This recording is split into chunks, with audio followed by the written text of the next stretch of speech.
ایک چھوٹے سے گاؤں میں زہرا نامی ایک بہو رہا کرتی تھی۔ زہرا بہت محنتی اور اچھے اخلاق کی لڑکی تھی۔ اس کی شادی ایک عام سے گھرانے میں ہوئی تھی۔ زہرا اپنے شوہر کے ساتھ مل کر ساس اور سسر کی خدمت میں زیادہ تر مصروف رہتی تھی۔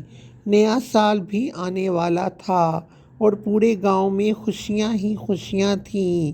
زہرا کے گاؤں میں ایک روایت تھی کہ جب بھی نیا سال آتا تھا تو لوگ ایک دوسرے کو تحفے دیتے تھے اور ایک دوسرے سے خوشی سے ملتے تھے۔ لیکن اس بار زہرا کے سسرال کے مالی حالات کچھ ٹھیک نہیں تھے کیونکہ فصل اچھی نہیں ہوئی تھی۔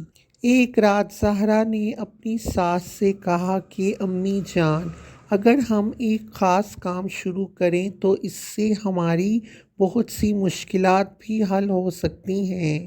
تو ساس نے کہا کہ بیٹی ہمیں کون سا کام شروع کرنا چاہیے؟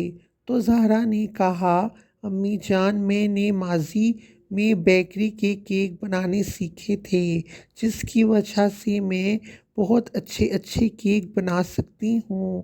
امی جان، نیا سال بھی شروع ہونے والا ہے، ہم گاؤں کے لوگوں کو کیک بنا بنا کر بیچیں گے تو اس سے ہم اچھے خاصے پیسے بھی کما سکیں گے اور ساتھ ہی سب کو خوش بھی کر سکیں گے۔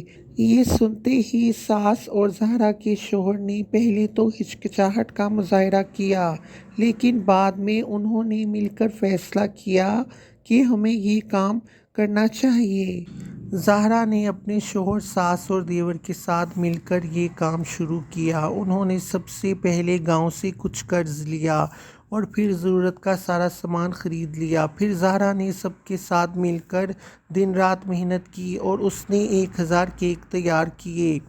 گاؤں کے لوگوں نے جب دیکھا کہ زہرا اپنی محنت سے نہ صرف اپنی مدد کر رہی ہے بلکہ وہ دوسروں کو بھی خوشیاں دے رہی ہے تو سب اس سے بہت متاثر ہوئے۔ نئے سال کی پہلی رات میں ہی گاؤں کے لوگوں نے زہرا سے اس کے بنائے ہوئے کیک خریدے۔ زہرا اور اس کے گھر والوں نے نہ صرف اپنا قرض ادا کیا بلکہ گاؤں کے غریب بچوں کو بھی کیک تحفے میں دیے۔ یہ کہانی ہمیں یہ سکھاتی ہے کہ مشکلات چاہے جتنی بھی بڑی ہوں، اگر ہم ہمت اور حوصلے سے کام لیں تو ہر مشکل کو آسان کر سکتے ہیں اور دوسروں کے لیے خوشیاں پیدا کرنے سے نہ صرف ہمیں سکون ملتا ہے بلکہ ہم اپنے رب کی رضا بھی حاصل کر سکتے ہیں۔ یہ تھی زہرا کی کہانی جو ثابت کرتی ہے کہ ایک عام انسان بھی اپنے عمل سے دنیا بدل سکتا ہے۔